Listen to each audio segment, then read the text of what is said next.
بسم اللہ الرحمن الرحیم۔ السلام علیکم۔ سکرین پر دیکھیں سوشل میڈیا پر مریم کا یہ ایک کلپ بری طرح وائرل ہے۔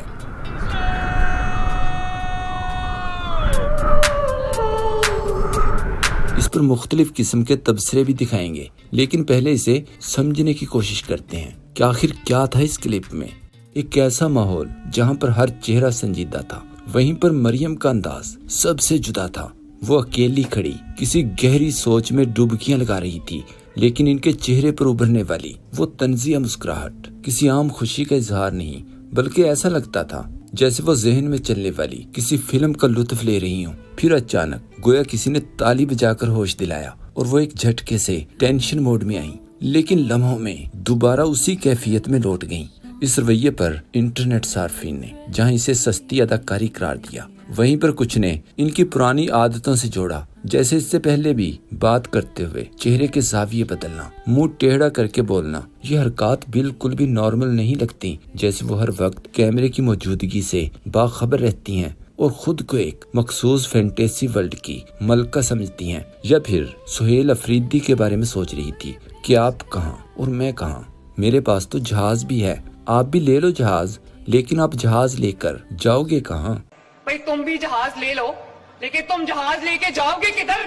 اگر اس منظر کے پیچھے چھپی سوچ کا اندازہ لگایا جائے تو یقیناً ان کے دماغ میں کامیابی کا وہ زہر آلود نشہ تھا جو طنز بن کر ہونٹوں پر پھیل گیا کہ یہ میں کہاں سے کہاں آ گئی، اور وہ شخص جو الیکشن جیت کر فاتح بنا بیٹھا تھا آج میرے پاس بند ہے اور میں ہار کر بھی جیت گئی۔ اب آپ دیکھیں وہ میرے پاس یہاں پر اڈیالہ میں بند ہے، میرے پاس اڈیالہ جیل میں بند ہے، میں قربان جاواں۔ یہ فوٹیج ایک ایسی شخصیت کی عکاسی ہے جو اقتدار، انتقام اور انا کے بیچ جھول رہی ہے۔ لوگوں کے لیے یہ ایک انٹرٹینمنٹ تھی، مگر مریم کے لیے شاید یہ اپنی طاقت کا خاموش جشن تھا۔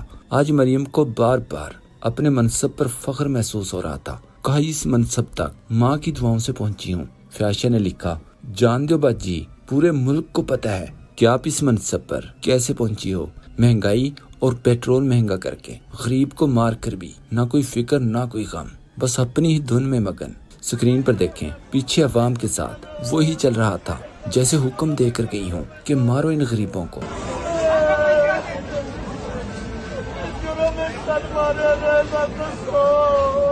فیاض شاہ نے سوال کیا، اب اس میسنی اسماعیل کی کیا تک بنتی ہے، وہ بھی اتنے سنجیدہ ایونٹ پر؟ لکھا یہ ایک ذہنی مسئلہ ہے جو خیالوں میں کہیں دور نکل جاتی ہے، پھر اچانک جھٹکے سے واپس آ جاتی ہے۔ ایک سوشل میڈیا صارف نے کہا، اس لمحے نے اپنی ہی کہی ہوئی وہ بات یاد آ رہی ہوگی کہ ویڈیوز کبھی دفن نہیں ہوتی۔ شہباز شریف نے جوش خطابت میں کہا، نوجوانوں، روزگار کے مواقع آپ کے قدموں میں نشاور کر دیں گے، جبکہ مریم نے انکشاف کیا JF-17 تھنڈر اور سارے مسائل نواز شریف نے بنائے تھے۔ کسی نے لکھا، ڈاکٹر عبدالقدیر اور ان کی ٹیم شاید اتفاق فاؤنڈری میں سریا کوٹنے پر لگی ہوئی تھی۔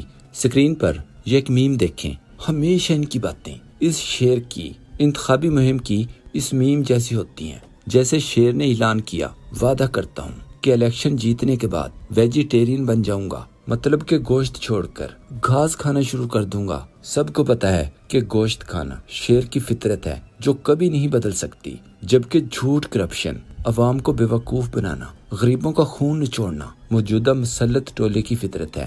ہر بات میں جھوٹ بولتے ہیں، مفت بجلی، سستا پیٹرول دینے کے وعدوں سے لے کر جعلی ٹک ٹاک منصوبوں تک صرف عوام کو بیوقوف بنانے کی کوشش کرتے ہیں۔ ایک سوشل میڈیا صارف نے ٹویٹ کیا، سنا اتفاق فاؤنڈری کے پرانے سانچوں میں پہلے سریا بنتا تھا، پھر میاں صاحب نے راتوں رات اسے پگھلا کر JF-17 تھنڈر بنا دیا، اب تو میزائلوں کے پیچھے بھی لکھا ہوتا ہے میڈ ان ڈرائی ونڈ۔ ناصر مدنی کے مطابق مریم پہلی ماں ہے جس کے بچے لیٹر لیٹر پیٹرول کے لیے ترس رہے ہیں، اور یہ 13 ارب کے جہاز پر پوری دنیا کے چکر لگا رہی ہے۔ احسن اقبال نے اعتراف کرتے ہوئے کہا، پیٹرول کی قیمتیں جنگ کی وجہ سے نہیں بلکہ ٹیکس اکٹھا کرنے کے لیے بڑھائی ہیں۔